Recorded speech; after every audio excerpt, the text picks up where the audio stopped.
Hello everybody and welcome to Sword Art Online Alicization War of Underworld episode, are we on 6 or 7? Either 6 or 7 anime review. It's just me again, on my lonesome. I know where Matt is, he's not answering my calls because he's playing Pokemon. If you want to be mad at him, be mad at him. But anyway, yeah, let's just ignore all that. Get into this episode. This episode, it felt like a war, which sounds like a weird thing to say, but it did. We went from different characters. There was a point halfway through I was like, damn dude, all these random cannon fodder, they're people too. We got introduced to a couple of new characters as well, and yeah, there's a lot of stuff going on, but it was fight heavy, weren't it? It was like there wasn't too much plot progression. Like the plot was like what's going on in the battle, like who's got the advantage. There wasn't a lot of like, did Kirito, I don't even think he showed up, did he? No, I mean Alice barely showed up, so, you know, we focused, it was cool. What was the episode name? It was like Battle of the Knights. It was certainly that. It was certainly a battle for the Knights, of the Knights, by the Knights. Another thing I thought this was good at, I feel like everyone is in danger. Like, I don't feel like anyone's particularly safe.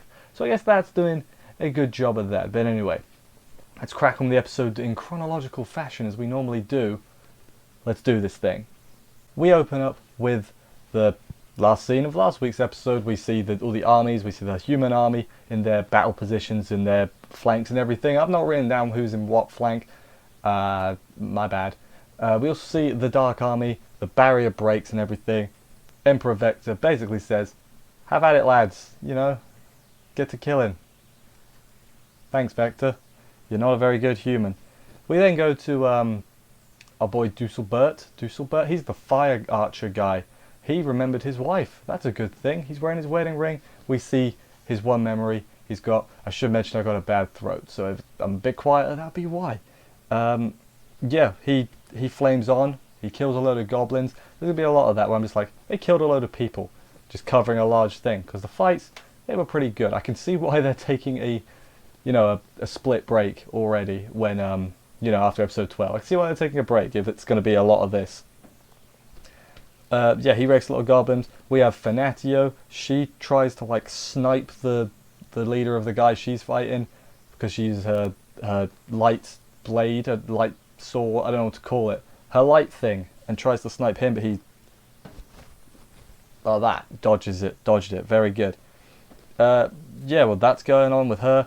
Remember those kids, Faisal and the other one? Was it Faisal? I can't remember their names. One of them's Faisal, I think. But yeah, they're chatting. They're basically talking crap about everyone, like they didn't learn their goddamn lesson from last time. They're like, they suck over there. Eldry sucks, and that guy sucks. What was his name? Renly, he sucks. He's a new character. Yeah, they both suck. And then, hey, Kirito's back, and then they get this evil smirk on their face, and then they go back. I'm like, if you mess with Kirito, I will stab you, children.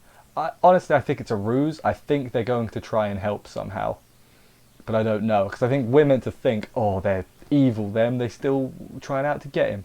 But I think they're actually going to try and help, because this is a war, damn it. Your petty grudges have no places here. Eldry, to him now, we're going all over the place, as I said this week.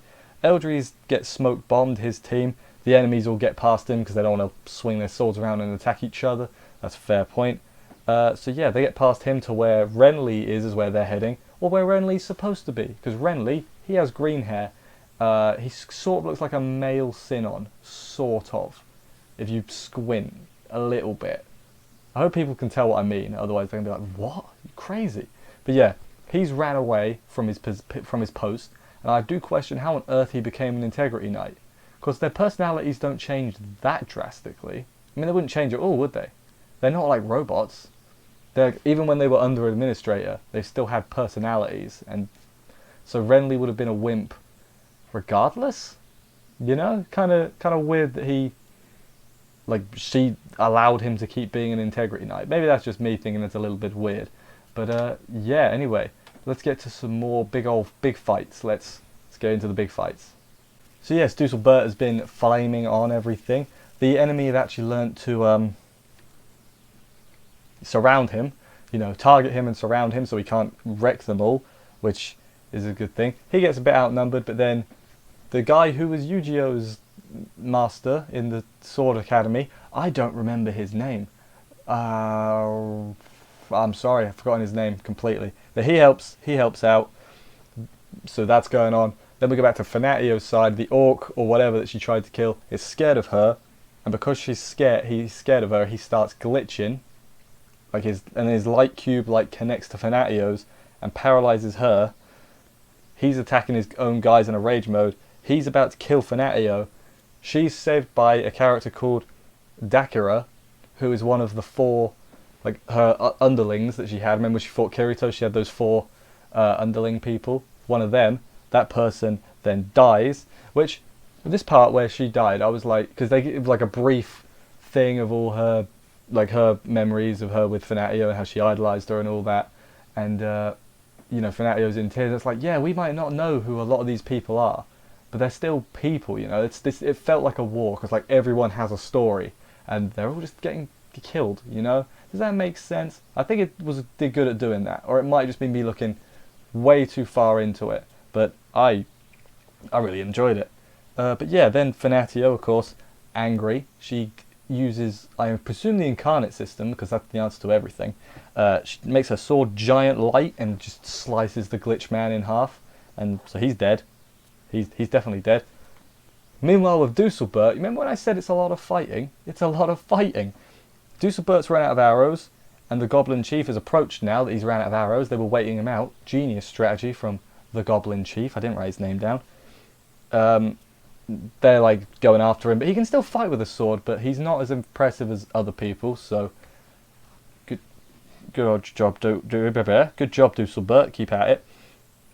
He almost dies. The Goblin Chief almost gets him, but he's again saved by Yu-Gi-Oh's senpai guy, and then he almost dies. And at this point, I was freaking out because I was like, it's very real possibility they could die. It does feel a bit early, but I wouldn't put it past them to kill off a few of the characters that we know early, you know, just to show, hey, these dark guys, they are a threat. Like, I wouldn't be surprised. I wasn't even sure Fanatio would be 100% safe earlier, and that's why I like it. You know, I like that it feels that they're in danger. You know, hasn't happened in Sword Art. I mean, Alicization in general has done this, but like earlier seasons, they were never in danger. You know, really. But yeah, I like the fact that it feels like anyone could die at any moment, because then when someone inevitably does die, it's going to be a big old, oh no, not you. It's going to be one we like as well. It's going to be really, really annoying. Yeah, then Dusselbert saves Yu-Gi-Oh's master guy he like shoots his sword like an arrow with flame. My notes say arrow, sword, flame laser, so make of that what you will. That's a thing that happened. All the bodies, the corpses start evaporating into light, and Alice from above sees all the light particles, and her dragon's like, you alright up there? You okay? And she's like, yes, I'm alright. I'm a Giri. I'm a Yori. I am, what was it called? It was something, it was like that. It was similar name to that. But yeah, then to end the episode, she makes a giant orb of stuff. I don't know what that stuff was. She made a giant orb, and we ended the episode. Not quite, actually. For that, we cut back to the tent at the camp, and Renly is just hiding in the corner. I assume it's Renly. I don't think we actually see him, but he's cowering, so I'm assuming it's our boy Renly. But yeah, that was the end of the episode. I don't know how long this review is.